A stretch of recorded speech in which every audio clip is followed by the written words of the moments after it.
Willie Colón debió haber muerto entre un charco de sangre y un montón de chatarra en una carretera de Carolina del Norte en 2021. Pero el destino cruel no permitió que el criminal de la salsa cayera tan fácilmente.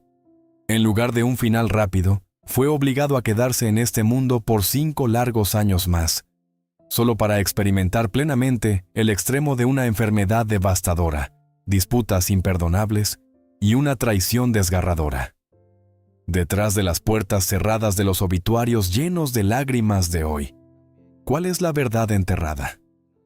Existe la duda de que, en los últimos 5 años, lo que ha existido ya no es un imperio orgulloso, sino solo un cuerpo lánguido atado por una cruel sentencia médica. ¿El conflicto teñido de dinero con su hermano de sangre Rubén Blades fue realmente solo por $115,000? ¿O es, como rumorea la opinión pública, la puñalada de ruptura definitiva más cruel en la historia de la música? ¿Por qué, en los años de su ocaso, atacó frenéticamente y se opuso a cualquiera que tocara su legado?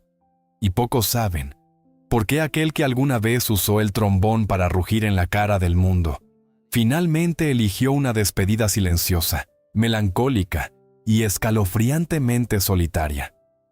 ¿Crees que lo sabes todo sobre la gran gloria de Willie Colón? Al terminar de ver este video, tendrás que exclamar: resulta que no sabemos nada en absoluto. La razón por la que se dice que Willie Colón debió haber muerto entre un charco de sangre y un montón de chatarra en una carretera de Carolina del Norte en 2021 es porque la magnitud devastadora de la escena de aquel día superó cualquier límite ordinario entre la vida y la muerte. 4 de la tarde, 20 de abril de 2021. El cielo en la zona de Outer Banks seguía irónicamente despejado, en total contraste con la escena de infierno terrenal que se desarrollaba sobre el asfalto. Un enorme vehículo recreativo, RV, perdió el control. Se estrelló contra el divisor de concreto, siendo desgarrado y retorcido hasta convertirse en una masa metálica deforme. El fuerte olor a gasolina se mezclaba con el hedor de la sangre. En la cabina destrozada, los equipos de rescate encontraron a un anciano de 71 años, atrapado entre los escombros. Su cráneo estaba fracturado, su cuero cabelludo, desgarrado, sus vértebras cervicales, destrozadas. Cada respiración era agónica, tan débil que la ambulancia tuvo que prepararse para el peor de los escenarios. Aquel que yacía inmóvil, cubierto de sangre y polvo de vidrio, no era otro que William Anthony Colón Román, a quien el mundo entero se inclinaba para llamar el Malo, el rey sin corona del imperio de la música latinoamericana. A su lado estaba su esposa, Julia Craig. Ella sufrió heridas más leves, pero su mirada de pánico absoluto al ver a su poderoso esposo agonizando en la línea entre la vida y la muerte fue quizás el fragmento más inquietante de la escena aquel día. Los medios rápidamente lanzaron titulares.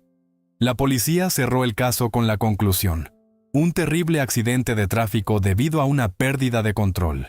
Una historia demasiado perfecta y lógica para apagar cualquier curiosidad. Pero en el mundo de los investigadores biográficos y los fanáticos acérrimos, las cosas nunca son tan frágiles como un informe de tráfico. ¿Cuál es la verdad enterrada bajo esa chatarra? ¿Fue este choque destructivo realmente un accidente fortuito? ¿O tienen razón los rumores de la opinión pública, que solo fue el punto de quiebre final de una cadena de tragedias físicas ocultadas durante años? Para comprender la conmoción absoluta del público, debes entender hasta qué punto Willie Colón fue un ícono intocable. No nació en cuna de oro. Creció entre las calles sofocantes, plagadas de crimen, humo de armas y sirenas de policía del sur del Bronx, Nueva York, en la década de 1960. A los 15 años, cuando otros niños todavía iban a la escuela, Willie abrazaba un trombón abollado, sumergiéndose en clubes nocturnos oscuros protegidos por mafiosos para tocar la música de hombres experimentados. Al principio, lo llamaban el Malo, como una burla porque sus habilidades con el trombón aún eran rudimentarias. Pero Willie transformó despiadadamente ese insulto en su arma suprema. Trazó la imagen del gángster de la salsa, The Gangster of Salsa. Las portadas de sus álbumes siempre estaban vinculadas a carteles de Se Busca, armas del FBI, mafias y miradas frías que desafiaban la ley. El sonido del trombón de Willie no era suave para coquetear, gruñía, era brutal, estridente y letal como las propias reglas del juego en las calles del Bronx.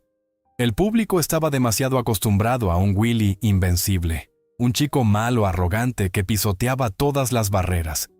Alguien que había sobrevivido a la época más oscura y sangrienta de Nueva York.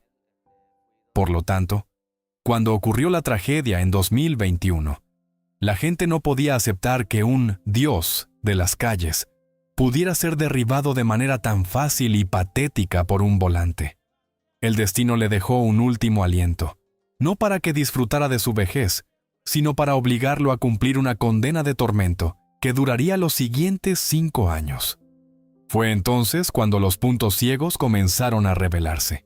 Pocos saben que, detrás de las puertas cerradas de los estudios de grabación y los telones de terciopelo del escenario, un colapso silencioso había estado ocurriendo mucho antes de que ese RV empezara a rodar. Rebobinemos a los videos de las actuaciones de Willie entre 3 y 5 años antes del accidente. Los oídos expertos de la industria musical ya habían comenzado a susurrarse sobre señales inusuales. El trombón, ese instrumento implacable que exige pulmones de acero y una resistencia física extraordinaria, parecía haber perdido su furia inherente. Los solos de El Malo eran cada vez más cortos. Su respiración se volvía entrecortada y forzada. Cedía más el escenario a la orquesta, retrocediendo detrás de los reflectores, intentando ocultar el deterioro de un guerrero exhausto. Existe una escalofriante sospecha de que, para entonces, el cuerpo de Willie ya había comenzado a gritar por rendirse después de décadas de agotamiento. Las giras nocturnas, las fiestas brutales e interminables de la época dorada de Fania Records, y la inmensa presión de llevar sobre sus hombros un imperio. Todo había desgastado silenciosamente sus pulmones y su sistema respiratorio. ¿Acaso Willie ya había recibido un diagnóstico médico devastador de antemano? ¿Acaso sabía que se estaba muriendo lentamente? Pero el orgullo desmedido de un chico malo no le permitía exponer su debilidad ante millones de ojos que esperaban para juzgarlo. Si esta hipótesis es cierta, nos lleva a una pregunta inquietante en la escena del accidente. ¿Por qué un hombre de 71 años, en el declive de su vitalidad y con signos de grave deterioro de salud, conduciría él mismo un vehículo voluminoso y difícil de manejar en un viaje tan largo?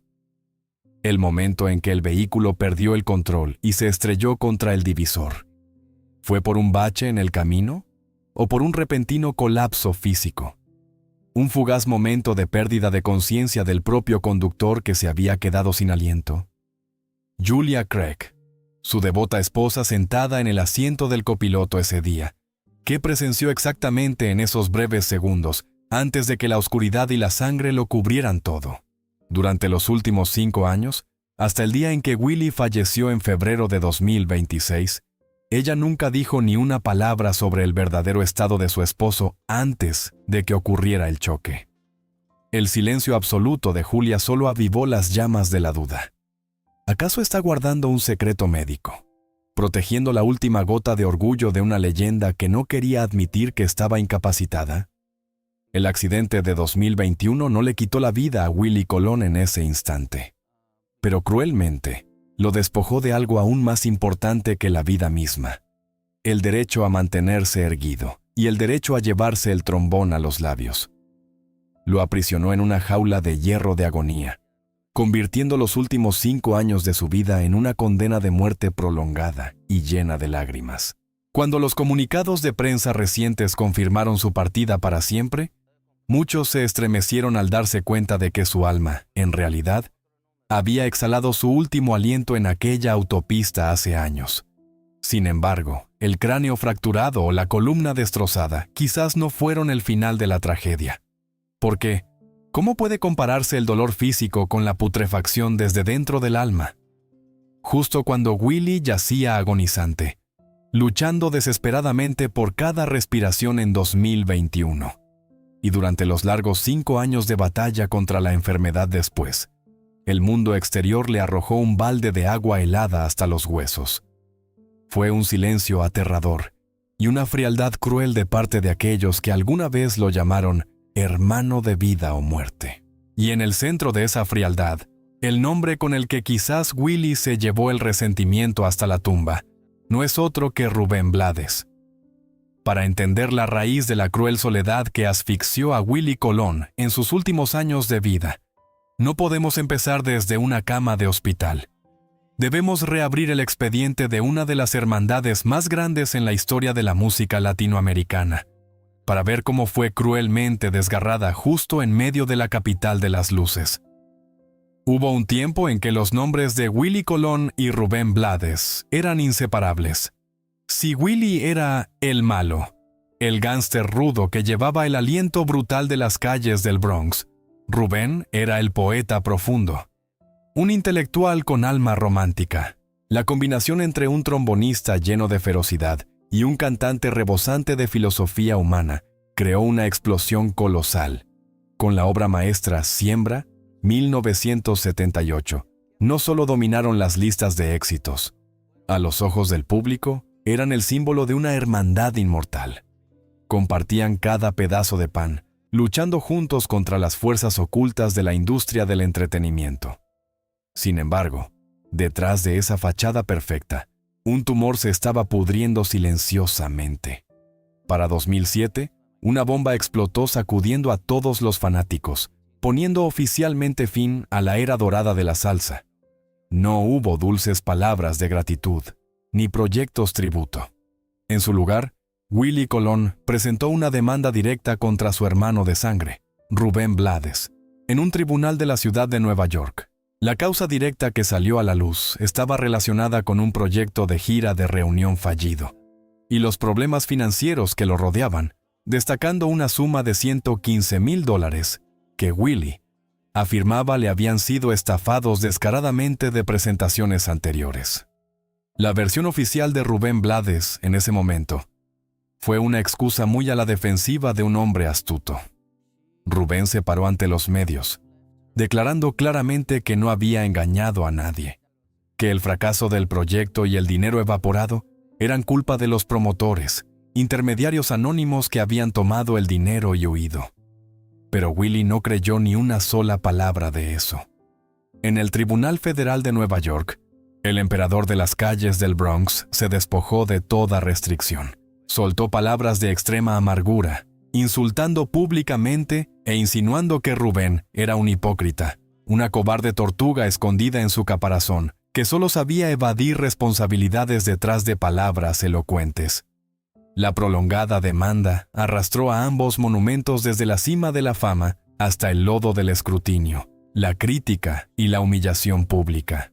Al final, sin importar el veredicto que emitiera el sistema legal, la profunda enemistad quedó clavada para siempre. Se repudiaron públicamente y juraron no volver a mirarse a la cara nunca más. Pero detengámonos un momento y usemos el pensamiento analítico de un investigador. ¿Acaso un proyecto de gira fallido y la cifra de $115,000, una cantidad que es solo calderilla para estas máquinas de hacer dinero que habían vendido decenas de millones de discos, eran suficientes para asfixiar una hermandad que había enfrentado la vida y la muerte juntos durante 3 décadas? ¿Acaso estos dos gigantes se arrastraron mutuamente a los tribunales, destrozando su honor y exponiendo sus rincones más oscuros y sucios solo por unos billetes? La opinión pública rumorea que, detrás de esa demanda presentada en Nueva York en 2007, había una tragedia psicológica mucho más profunda y oscura. ¿Cuál es la verdad enterrada bajo esa pila de documentos judiciales? Existe la sospecha de que la fallida gira de reunión o los $115,000 fueron solo una excusa, la gota que colmó el vaso de una envidia, un sentimiento de haber sido utilizado y un conflicto de poder que había estado ardiendo a fuego lento desde que compartieron la cima. Miremos retrospectivamente cómo se creó esta alianza. Cuando Rubén Blades, un intelectual panameño, un futuro abogado, daba sus primeros pasos en el mundo de la música de Nueva York, traía consigo canciones de amor filosóficas, pero carecía de un elemento central para sobrevivir: el reconocimiento de las calles y los gánsteres. ¿Y quién ostentaba ese poder? Precisamente Willie Colón. Willie usó su apodo El Malo. Usó su fachada impregnada de pólvora para avalar a Rubén. Él moldeó, apoyó y elevó a ese erudito al trono. Pero cuando el resplandor era más brillante, sus caminos se separaron. Mientras Willie Colón seguía atrapado en su imagen espinosa del pasado, luchando duramente contra su salud en declive para aferrarse al trono de la salsa, Rubén Blades experimentó una metamorfosis brillante. Rubén entró en el glamuroso Hollywood, convirtiéndose en un actor de cine muy solicitado. Obtuvo una maestría en Derecho en la prestigiosa Universidad de Harvard, e incluso regresó a su tierra natal para postularse a la presidencia de Panamá. Rubén lavó por completo el barro de las calles para convertirse en un político, un hombre eminente vestido con trajes a medida. Pocos saben que, en lo profundo del alma orgullosa y extremadamente desconfiada de Willie, el brillante ascenso de Rubén fue como una puñalada directa por la espalda. ¿Acaso Willie sintió que era solo una plataforma de lanzamiento ingenua? Un rudo gángster explotado al máximo en los primeros días, solo para que, cuando el proyecto de reunión de 2007 colapsó, Willie se diera cuenta con asombro de que aquel erudito ya tenía alas suficientes, listo para lavarse las manos y dejarlo atrás para caminar sobre la alfombra roja. Según una hipótesis susurrada en la industria musical, la demanda en Nueva York no fue en absoluto una batalla por dinero o por una gira inconclusa. Fue la batalla de un ego cruelmente pisoteado.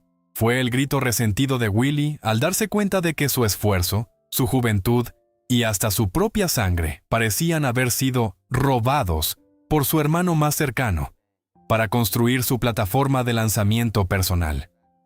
Willie demandó a Rubén para desenmascararlo ante el público, para demostrar que detrás de ese traje elegante seguía habiendo un traidor.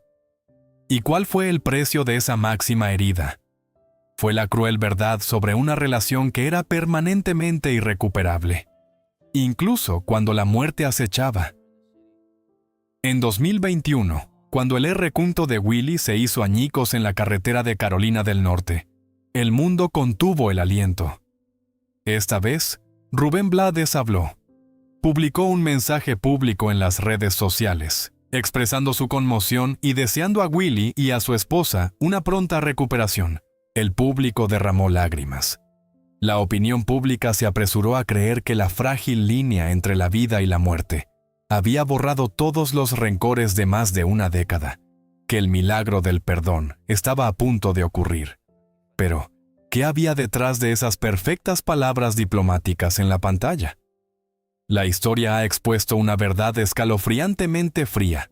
Fue el propio Willie Colón quien, en raras entrevistas tras su recuperación, admitió amargamente: no hubo ninguna llamada telefónica privada entre ellos para desatar el nudo.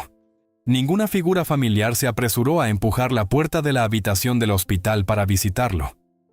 El estado de Rubén fue en realidad solo una cortesía social de un político experimentado ante los medios de comunicación, y no el abrazo de un hermano. Esa amabilidad pública se convirtió inadvertidamente en un cuchillo afilado y frío, afirmando cruelmente que esta relación tenía muerte clínica. Entre ellos ni siquiera quedaba un odio apasionado para insultarse, sino solo la clara distancia de unos extraños. Y a lo largo de los 5 largos años posteriores al accidente, mientras Willie se retorcía contando hacia atrás cada uno de sus débiles alientos, hasta el día en que cerró los ojos y descansó en paz en febrero de 2026. Esa distancia nunca se acortó. La pregunta más dolorosa que nadie se atreve a responder es: en ese último momento en la cama del hospital, ¿seguía Willie Colón esperando un golpe en la puerta de su viejo amigo? ¿O había aceptado llevarse aquella herida sangrante del Tribunal de Nueva York al inframundo, cerrando con llave para siempre la puerta del perdón?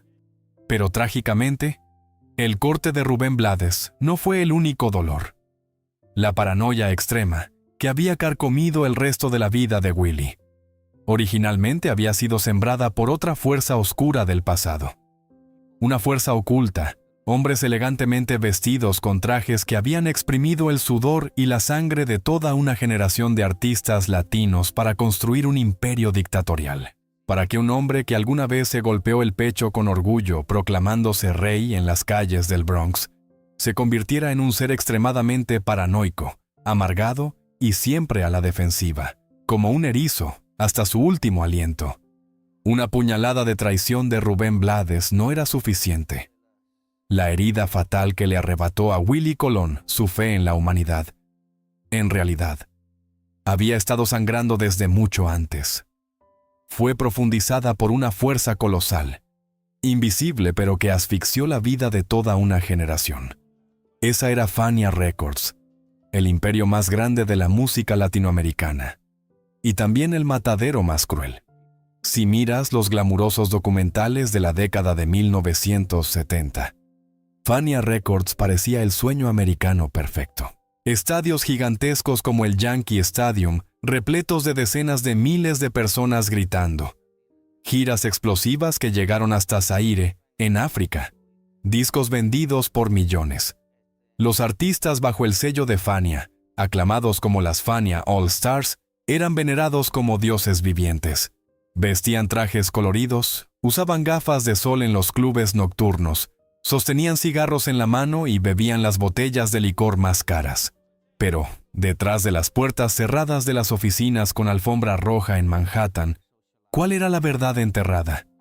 Pocos saben que, mientras millones de dólares fluían como cascadas hacia los bolsillos de la cúpula, encabezada por el magnate Jerry Masucci, un ex policía y astuto abogado, esos dioses en el escenario vivían la vida de deudores.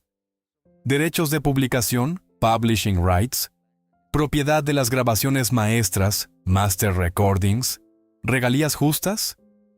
Todos esos conceptos fueron borrados del diccionario de Fania.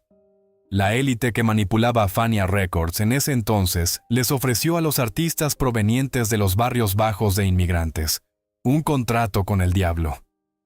Les daremos fama, mujeres y los escenarios más grandes del mundo. A cambio, ustedes nos pertenecen, para siempre. Aquellos artistas geniales pero ingenuos en cuestiones legales firmaron felizmente con su propia sangre, sin saber que se acababan de convertir en marionetas dentro de una gigantesca máquina de hacer dinero. El resultado fue un cuadro trágico y escalofriante.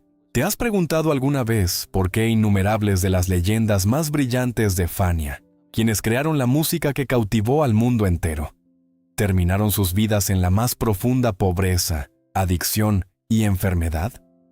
Incluso el primer hermano del alma de Willie, el cantante genial Héctor Lavoe, aquel que hizo reír y llorar a millones, finalmente murió en la indigencia, con su cuerpo destrozado por el VIH y las drogas, sin un solo centavo en el bolsillo de los enormes legados que había creado. Fania Records no solo exprimió su sudor. La opinión pública rumorea que esa máquina también exprimió sus vidas, empujándolos a espirales de deuda, obligándolos a realizar giras frenéticas hasta el agotamiento solo para pagar las facturas de adelantos inventadas por la propia compañía. Hay teorías de conspiración que incluso cuestionan. ¿Fue la indulgencia para que los artistas se hundieran en las drogas y en un estilo de vida depravado una estrategia oculta de los superiores, con el fin de mantener a estas marionetas en un estado de dependencia, sumisas y nunca lo suficientemente sobrias como para reclamar sus derechos financieros? En medio de los escombros de esos destinos trágicos, Willie Colón surgió como una rara excepción, pero para sobrevivir, tuvo que pagar un precio demasiado alto a nivel espiritual. Willie no era ingenuo, proveniente como un bad boy que sobrevivió a los callejones más sangrientos del Bronx. Poseía la astucia de un lobo salvaje. Pronto se dio cuenta de la verdadera cara del imperio Fania, Al ver a sus hermanos caer uno tras otro, exprimidos y desechados como trapos viejos, un miedo extremo echó raíces en la mente de Willie. El miedo a ser despojado. El miedo a convertirse en un miserable que muere en la cuneta. Esta revelación cruel es precisamente la llave para descifrar todos los comportamientos extremos de Willie Colón durante la segunda mitad de su vida. Ahora entiendes por qué Willie se volvió loco y demandó a Rubén Blades hasta el final por solo $115,000. A los ojos de alguien que había presenciado cómo el Imperio Fania robaba descaradamente decenas de millones de dólares de la sangre de sus compañeros, cualquier ambigüedad financiera era una señal de traición. $1 arrebatado también era una puñalada. Willie blandió la espada legal no solo para recuperar el dinero, sino para rugirle al mundo. No soy una marioneta de Fania. No permitiré que nadie, ya sea un magnate capitalista o un hermano de sangre, me explote ni una vez más. Willie Colón se construyó una sólida fortaleza defensiva, cubierta con las afiladas espinas de la paranoia y la amargura. Prefería ser odiado por la opinión pública, un anciano gruñón que se aferraba a cada centavo y a cada uno de sus derechos de autor, antes que repetir la tragedia de Héctor Lavoe. Pero, irónicamente, ese mismo muro defensivo extremo lo encerró en una prisión de soledad. Cuanto más intentaba proteger lo que tenía, más alejaba a los demás, cuando el terrible accidente de 2021 ocurrió, destrozando su cuerpo. Willie se dio cuenta amargamente de que, en esa sólida fortaleza que pasó toda su vida construyendo, no había nadie a su lado para ayudarlo a levantarse. Y la tragedia más amarga es, puedes usar abogados para proteger el dinero, usar la paranoia para proteger los derechos de autor, pero no puedes proteger la memoria de las masas. Cuando llegaron los últimos años de su vida, junto con los estragos de la enfermedad que le impedían alzar la voz, Willie Colón tuvo que enfrentarse a la invasión más aterradora. No vinieron a robarle su dinero. Esta vez, vinieron a robarle su legado, a robarle su historia y a robarle la historia misma de su vida, moldeándola hasta convertirla en basura en la pantalla grande de Hollywood. La traición por dinero puede resolverse con cheques en los tribunales. Pero hay algo que Willie Colón, el hombre que sacrificó su juventud, su sangre y sus mejores años para sobrevivir al matadero llamado Fania Records, nunca permitiría que nadie tocara: el legado y la memoria de sus hermanos fallecidos. En 2007, Hollywood desplegó una espléndida alfombra roja. Los flashes de las cámaras parpadeaban incesantemente.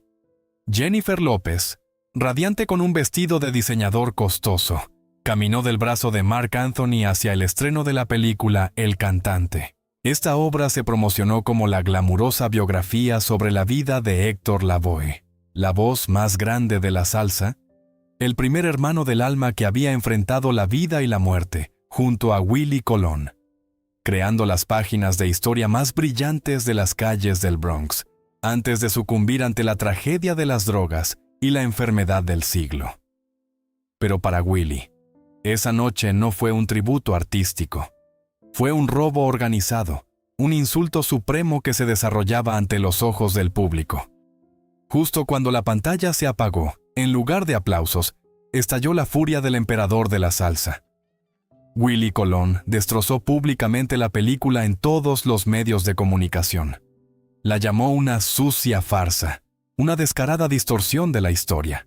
¿Por qué un hombre que siempre mantenía una actitud de silencio defensivo ante el público reaccionaba de manera tan feroz, amarga y dolorosa? ¿Cuál es la verdad enterrada bajo ese guión con fuerte tufo a Hollywood?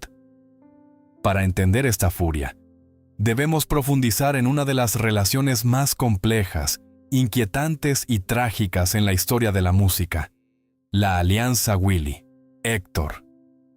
A finales de los años 60, eran un dúo imbatible. Willie era el cerebro espinoso, el bad boy, protector de las calles, mientras que Héctor era el alma, la voz angelical que cargaba con el dolor de decenas de miles de inmigrantes. Pero cuando llegó la gloria, también los rodeó la oscuridad. Héctor se deslizó hacia el pantano de las drogas, conciertos cancelados y viajes de drogas que se prolongaban interminablemente. Y entonces, en 1973, Willie Colón tomó una decisión despiadada. Se separó del grupo, empujando a Héctor a cantar en solitario, aunque seguía produciendo detrás de escena. Los medios lo llamaron una transición musical. Pero detrás de puertas cerradas, la opinión pública susurraba una historia mucho más sombría. Existe la sospecha de que Willie había visto el abismo tragándose a su mejor amigo. Era impotente para hacer retroceder a Héctor, y en un momento del instinto de supervivencia más cruel, Willie eligió salvarse a sí mismo. Cortó el vínculo para no ser arrastrado al infierno junto a Héctor. Dejar a Héctor atrás, solo entre los lobos de Fania Records, fue quizás una herida psicológica que nunca sanaría en el corazón de Willie. ¿Acaso durante el resto de su vida, en lo profundo debajo de la orgullosa fachada de El Malo, Willie siempre estuvo atormentado por la culpa del sobreviviente? Y ahora, en la película El Cantante, la vida de Héctor se redujo a una serie de patéticos viajes de drogas, discusiones sin sentido con su esposa, interpretada por Jotlo, y una muerte humillante. La música, esa magia que los había salvado, se convirtió en un telón de fondo barato. Peor aún, el papel de Willie, el protector, el formador, y también el que cargaba con tanta culpa hacia Héctor, fue dejado de lado, desvanecido como una sombra. La furia de Willie no era solo el descontento de un crítico. Era el grito resentido de un viejo soldado al ver cómo la tumba de su camarada era desenterrada y comercializada. Las estrellas de la lista A de Hollywood, quienes nunca habían probado el humo de las armas y la sangre en las calles del Bronx, tomaron descaradamente la tragedia de Héctor, la cubrieron con una capa de maquillaje brillante para ganar millones de dólares en la taquilla. Willie estaba indignado porque se dio cuenta de una verdad cruel. Cuando ya no eres capaz de contar tu propia historia, los buitres volarán para destrozarla y moldearla a su antojo. El evento del Cantante fue precisamente la última puñalada que cortó el frágil vínculo entre Willie Colón y el mundo exterior. Le hizo perder por completo la fe en la memoria de las masas. Se dio cuenta de que, por muy grande que fuera, al final, la gente siempre preferirá ver a un ídolo caer antes que a un héroe triunfar. Después de este incidente, Willie Colón pareció tomar una decisión drástica: cerrar de un portazo la puerta al mundo. Se retiró a las sombras, negándose a hablar del pasado y construyendo un espeso muro de silencio a su alrededor. Muchos lo criticaron por haberse convertido en un anciano de mente estrecha, aferrándose a glorias perdidas. Pero, usando el pensamiento de un investigador psicológico, este fue en realidad un mecanismo de defensa final. Cuando llegó la vejez, Willie tuvo miedo. Temía que cuando él cayera, cuando ya no tuviera fuerzas para alzar la voz y refutar, los buitres de la industria del entretenimiento se reunirían, desenterrando los conflictos y las demandas para convertir al gran El Malo en un fracasado patético en la pantalla, tal como lo habían hecho con su hermano Héctor Lavoe. Prefería ser una fiera solitaria, mostrando los colmillos y las garras para proteger su territorio, antes que ser compadecido a través del relato de otros. Cuando el tiempo desgasta la fuerza física, cuando el aliento ardiente que alguna vez encendió las noches de salsa se agota gradualmente, y el trombón se vuelve demasiado pesado para unas manos envejecidas, ¿qué hace alguien que lleva el título de El criminal de la música para seguir sobreviviendo? Para una persona normal, ese es el momento de retroceder detrás de los reflectores, escribir sus memorias, buscar la paz y disfrutar de los homenajes del público. Pero Willie Colón nunca fue un tipo normal. El orgullo extremo de las calles del Bronx no le permitía quedarse quieto esperando compasión. Cuando el mundo real de los escenarios gigantescos se cerró, él fríamente desenvainó su espada, abriendo un nuevo frente de batalla igual de cruel. Y en los años de su ocaso, el campo de batalla más sangriento de Willie se redujo a la pantalla de un teléfono: las redes sociales. La metamorfosis en la postura política y las declaraciones de Willie en sus últimos años es uno de los giros más impactantes y difíciles de explicar para los fanáticos. Rebobinemos la cinta del pasado. ¿Quién era el Willie Colón de la década de los 70? Él era la voz de los inmigrantes empobrecidos. Era el alma de los barrios marginales. La persona que usaba la música para contar sobre el dolor, la injusticia y el anhelo de superación de la clase trabajadora en el fondo de la sociedad estadounidense. Era un símbolo con un fuerte matiz de lucha, cercano al movimiento de izquierda de los jóvenes de aquella época. Sin embargo, detrás de las puertas cerradas de sus últimos años, Willie Colón se transformó en una versión completamente opuesta.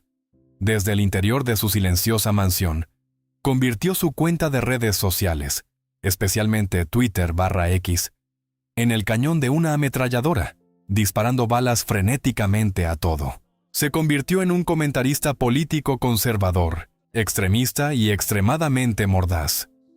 Willie atacó frontalmente y sin piedad a los gobiernos de izquierda en América Latina, lanzando duras críticas a los líderes de Venezuela. Participó en acaloradas guerras de palabras sobre la política estadounidense, menospreciando los movimientos sociales contemporáneos, burlándose de los artistas jóvenes e incluso no dudó en decir malas palabras e insultar cruelmente a los internautas con opiniones encontradas. Cada estado publicado era como una chispa arrojada directamente al pajar seco de la opinión pública. Llovieron las críticas, los fanáticos más leales, aquellos que alguna vez lo consideraron el héroe de los pobres. Se sintieron conmocionados y exclamaron con amargura: «Este ya no es el Willie que conocíamos. Se ha convertido en un anciano conservador, venenoso y demente». Pero, ¿cuál es la verdad enterrada bajo esos miles de comentarios insultantes? Porque una leyenda en el declive de su vida, con su salud agotada y asediado por la enfermedad, dedicaría su última pizca de energía a buscar pelea con el mundo entero. Si miramos profundamente en la psicología de alguien a quien sus hermanos de sangre le dieron la espalda, a quien la industria del entretenimiento exprimió, surgirá una hipótesis desgarradora pero sumamente lógica. Esas frenéticas guerras de palabras, esas palabras venenosas, eran en realidad una gigantesca armadura, un último mecanismo de defensa que un hombre agonizante creó deliberadamente. Willie Colón era lo suficientemente astuto como para entender que, cuando el sonido de su trombón se apagara debido a una enfermedad respiratoria, la prensa y el público estarían esperando abalanzarse para compadecerse de él. Querrían ver la imagen de un anciano envejecido e impotente, derramando lágrimas al recordar su época dorada. Pero la compasión es precisamente lo que el malo más detestaba. La opinión pública rumorea que Willie prefería ser odiado por todo el mundo. Prefería ser maldecido como un reaccionario amargado, antes que ser visto como un lisiado digno de lástima. Existe la sospecha de que el teclado se había convertido en su nuevo trombón. Cuando ya no tenía suficiente aliento para tocar notas de demostración de fuerza, usaba palabras afiladas para demostrar que aún tenía poder, que aún tenía la fuerza para hacer que otros se sintieran heridos, enojados, y le prestaran atención. Llevó deliberadamente la polarización política a su clímax, porque los insultos en las redes sociales eran el único sonido ruidoso capaz de llenar el aterrador silencio de la enfermedad. Le daba la ilusión de que todavía estaba luchando, de que todavía era el dueño del juego. Pero irónicamente, toda espada tiene doble filo. El precio a pagar por usar la política y los discursos de odio como fachada fue un autoaislamiento cruel y escalofriante. Con cada tuit furioso enviado, Willie cortaba con sus propias manos un hilo que lo conectaba con el mundo exterior. Sus antiguos colegas dudaban y no se atrevían a hablar para defenderlo. Los promotores musicales retiraban apresuradamente sus contratos por miedo a verse involucrados en escándalos políticos. Y finalmente, incluso los espectadores que alguna vez lo veneraron como a un dios, le dieron la espalda y lo abandonaron. Había tenido éxito en evitar la compasión de la multitud, pero sin querer, se encerró en una prisión de odio. Intentemos imaginar la escena inquietante en las noches silenciosas de sus últimos años. En una espaciosa habitación, Willie Colón sentado allí, su cuerpo agotado luchando contra la enfermedad. La pálida luz azul de la pantalla del teléfono, reflejándose en su rostro lleno de arrugas por el tiempo. A su alrededor no había sonido de trombón, ni el abrazo de sus hermanos del alma como Héctor Lavoe o Rubén Blades. Solo estaban las notificaciones que parpadeaban continuamente de extraños que lo insultaban. Alguien que alguna vez usó la música para unir millones de corazones. Al final usó los últimos años de su vida para separarse del resto del mundo. Logró derrotar al olvido, pero fue devorado por el propio monstruo de la soledad que él mismo alimentó. ¿Y habrá alguien lo suficientemente valiente para mirar a través de esa venenosa fachada, para darse cuenta de que detrás de esas declaraciones políticas afiladas como cuchillos, solo hay el grito desesperado de un ser humano aterrorizado ante la separación entre la vida y la muerte? 21 de febrero de 2026, cuando se emitió el breve comunicado de prensa, confirmando que el alma de El Malo había abandonado para siempre su cuerpo marchito a la edad de 75 años, el mundo de la música latina pareció detenerse un instante. Millones de condolencias inundaron los periódicos. Las estaciones de radio, desde Nueva York hasta Sudamérica, transmitieron simultáneamente obras maestras inmortales como Aguanilé o Pedro Navaja. La gente alabó a Willie Colón como a un dios, una leyenda inmortal, un gran arquitecto que dio forma a todo un ecosistema musical. Pero detrás de esas impecables coronas de flores blancas, esos elogios fúnebres perfectamente pulidos y esos tributos en el ciberespacio, ¿cuál es la verdad enterrada? Pocos se atreven a admitir que la gloria deslumbrante de hoy es solo una capa de maquillaje sobre un cadáver que ya se había podrido por dentro. Para conseguir este momento en el que millones inclinan la cabeza en su memoria, Willie Colón tuvo que pagar un precio tan cruel que ninguna persona normal podría soportar. Ese precio no se calcula en dólares, ni en contratos arrebatados, sino que se pagó con su propia sangre, lágrimas y una soledad escalofriante en sus últimos años de vida. Repasemos todo el viaje del criminal de la música. ¿Qué obtuvo?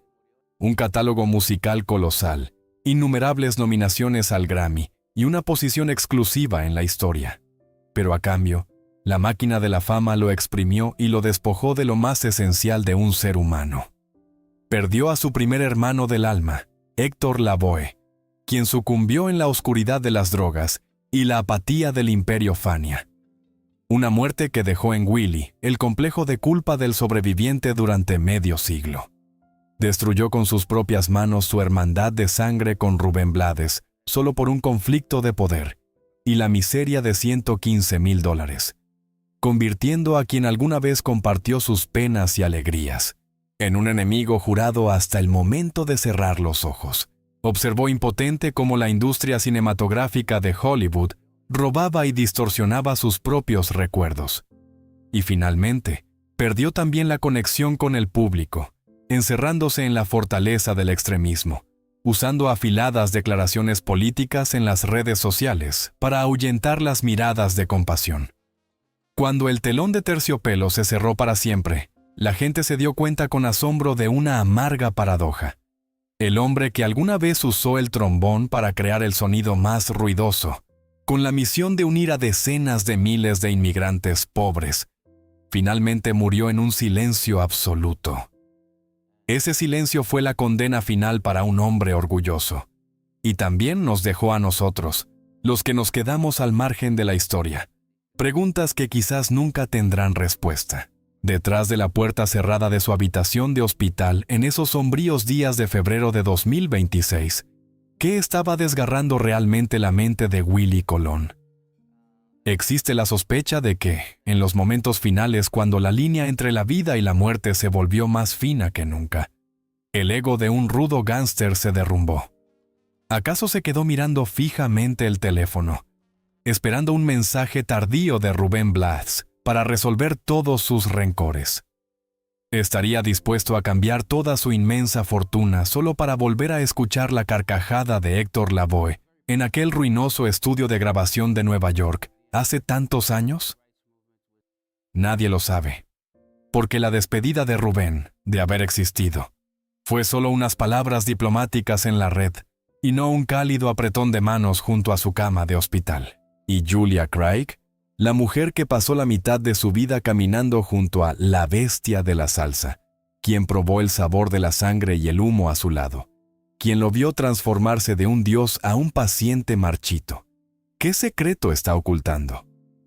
La opinión pública rumorea que Willie dejó cintas de audio secretas, páginas de diarios escritos a mano durante las noches de insomnio por el tormento de su enfermedad respiratoria. En ellas, expone toda la sucia verdad del imperio Fania Records. Desenmascara a los hombres de traje que exprimieron el sudor de los artistas latinoamericanos. Revela la oscura verdad sobre la demanda de $115,000 que el tribunal nunca llegó a tocar. Pero, ¿por qué esos documentos, si realmente existen, nunca fueron publicados? ¿Acaso Julia Craig decidió enterrarlos junto con el cadáver de su marido?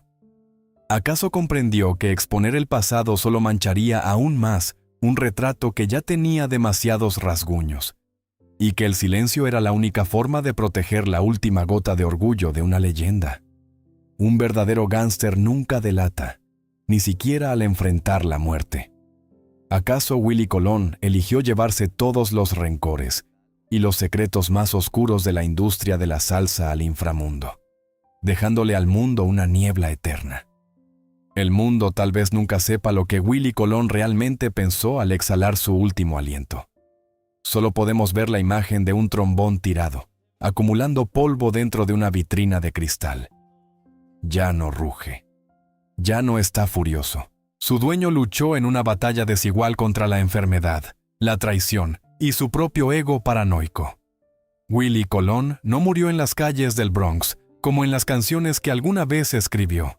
Tampoco cayó gloriosamente en el escenario ante los aplausos de decenas de miles de personas. Terminó su vida en una fortaleza solitaria construida por él mismo, donde las paredes estaban revestidas de discos de oro y platino, pero eran tan frías como una cripta. La mayor tragedia de El Malo no fue perder su poder, sino darse cuenta amargamente de que ese poder no podía salvarlo de la soledad absoluta.